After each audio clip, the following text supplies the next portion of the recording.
1 Kings 19:9, this is what it says.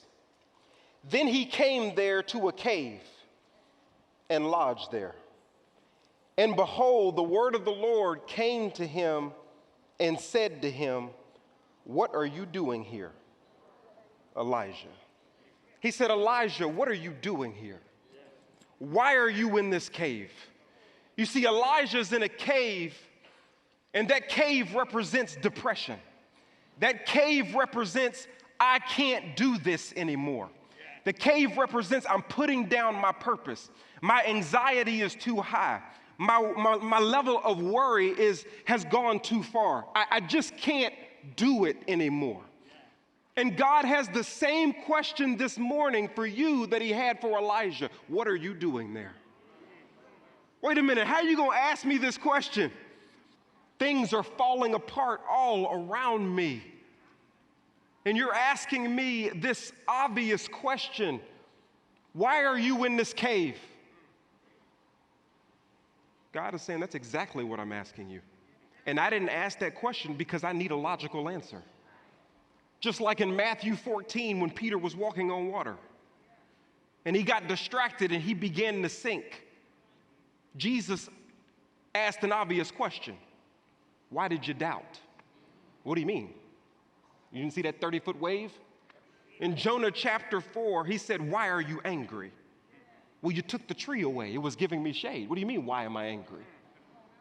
In Mark chapter 4, when the disciples were in the storm and Jesus was asleep in the stern of the boat, and he said, peace, be still. And he looked at them and said, why are you afraid? What do you mean, why am I afraid? I'm about to die. I don't understand the question. I'm not asking the question for my awareness. I'm asking the question for your awareness. I already know that you're in a storm, but don't you know I'm on the boat?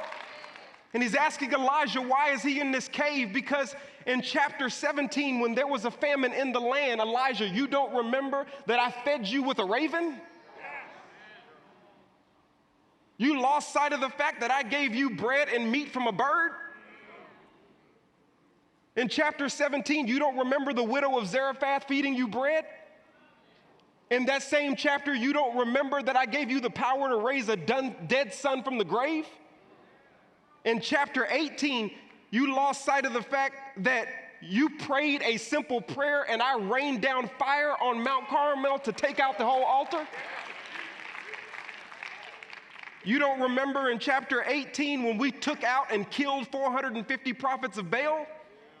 Do you not know that because of the work that I've already done, Jezebel's already defeated?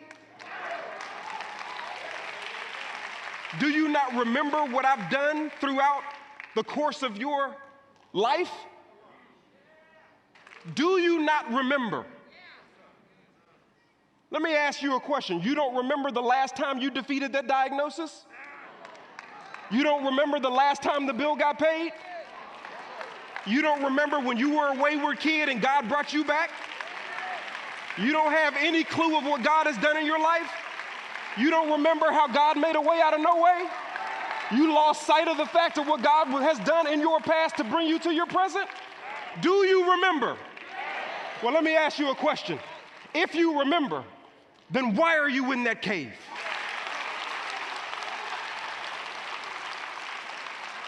He's not asking a question for his personal awareness.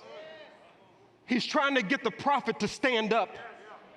He's trying to get the people of God to not quit. There's too much we got to do out here. And we can't succumb to the threat when I am sitting on the throne. But we give so much value to the threat. And it is an affront to God for us to live in a cave.